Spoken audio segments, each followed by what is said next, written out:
रायपुर में 8 फरवरी को नक्सलवाद को लेकर केंद्र और राज्य सरकार की रणनीति की सबसे अहम समीक्षा हुई है।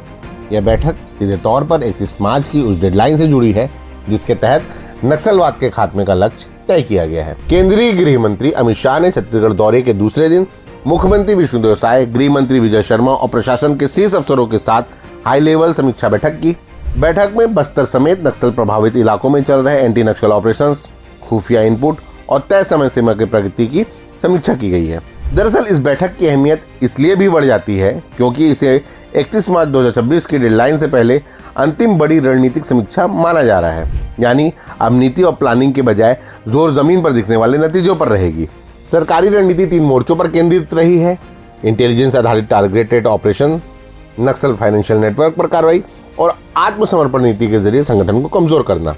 प्रशासनिक अफसरों के मुताबिक अब सुरक्षा अभियानों के साथ साथ विकास की रफ्तार को निर्णायक हथियार माना जा रहा है ताकि नक्सल प्रभावित इलाकों में प्रशासन की स्थायी मौजूदगी सुनिश्चित की जा सके। यह सरकार का दावा है।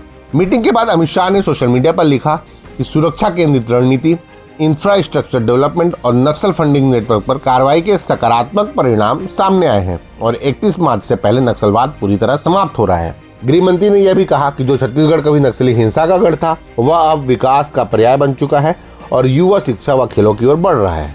मुख्यमंत्री विष्णुदेव साय ने बैठक को नक्सलवाद के खिलाफ निर्णायक प्रगति बताया और कहा कि केंद्र और राज्य सरकार तय समय सीमा में लक्ष्य हासिल करने की दिशा में तेजी से काम कर रही है। कुल मिलाकर रायपुर की यह बैठक नक्सलवाद के खिलाफ अभियान के निर्णायक चरण में पहुंचने का संकेत देती है। सरकार की ओर से दावा किया जा रहा है कि यह अंतिम लड़ाई है। वहीं इस पूरे मुद्दे पर छत्तीसगढ़ कांग्रेस अध्यक्ष दीपक बैद ने सरकार के दावों पर सवाल उठाए हैं। मीडिया से बातचीत में उन्होंने कहा कि नक्सलवाद को लेकर जमीनी हालात और सुरक्षा बलों की चुनौतियों को नजरअंदाज नहीं किया जा सकता और केवल घोषणाओं के बजाय पारदर्शी आंकड़ों और स्थायी समाधान पर फोकस जरूरी है। वहीं विपक्ष जमीनी सच्चाई पर लगातार सवाल उठा रहा है। आने वाले हफ्ते तय करेंगे कि मार्च की डेडलाइन कितनी निर्णायक साबित होती है। रायपुर से दानिश अनवर की रिपोर्ट। देश दुनिया की रखी खबर हर रोज हर शाम कानो कान सुनते रहें द लेंस पॉडकास्ट। रही अपडेट लेंस के साथ।